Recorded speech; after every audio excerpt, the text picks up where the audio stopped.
ಸತ್ಯದ ಬೆಳಕಿನಲ್ಲಿ ನಮ್ಮ ವರದಿ, ನಮ್ಮ ಧ್ವನಿ, ಜನರ ವಿಶ್ವಾಸದ ಪ್ರತಿಬಿಂಬ. ಬಿಸಿಲಿನ ತೀವ್ರತೆಗೆ ತತ್ತರಿಸಿದ್ದ ಕೋಟೆನಾಡಿನ ಜನತೆಗೆ ಮಧ್ಯರಾತ್ರಿ ಮಳೆರಾಯ ತಾತ್ಕಾಲಿಕ ನೆಮ್ಮದಿ ನೀಡಿದ ಘಟನೆ ನಡೆದಿದೆ.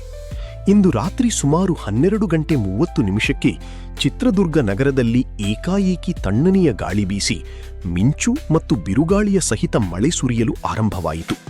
ಸುಮಾರು 20-30 ನಿಮಿಷಗಳ ಕಾಲ ಜೋರಾಗಿ ಮಳೆ ಸುರಿದ ಪರಿಣಾಮ ದಿನಪೂರ್ತಿ ಬಿಸಿಲಿನಿಂದ ಬಳಲುತ್ತಿದ್ದ ಜನರು ಸ್ವಲ್ಪ ತಂಪನ್ನು ಅನುಭವಿಸಿದರು. ಮಳೆ ಆರಂಭವಾಗುವ ಮೊದಲು ಗಾಳಿ ಜೋರಾಗಿ ಬೀಸಿದ್ದು, ನಂತರ ಭಾರೀ ಮಳೆಯೊಂದಿಗೆ ವಾತಾವರಣದಲ್ಲಿ ತಕ್ಷಣವೇ ಬದಲಾವಣೆ ಕಂಡುಬಂತು.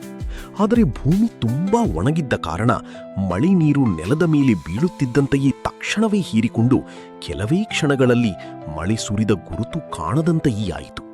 ಒಟ್ಟಿನಲ್ಲಿ ಮಧ್ಯರಾತ್ರಿ ಸುರಿದ ಈ ಮಳೆ ಜನತೆಗೆ ಸ್ವಲ್ಪ ಕಾಲದ ತಂಪು ನೀಡಿದರೂ ಇದೇ ರೀತಿ ನಿರಂತರವಾಗಿ 3 ದಿನ ಮಳೆ ಸುರಿದರೆ ಮಾತ್ರ ಬಿಸಿಲಿನ ತಾಪಮಾನದಲ್ಲಿ ಗಮನಾರ್ಹ ಇಳಿಕೆ ಕಾಣುವ ಸಾಧ್ಯತೆಯಿದೆ ಎಂಬ ಅಭಿಪ್ರಾಯ.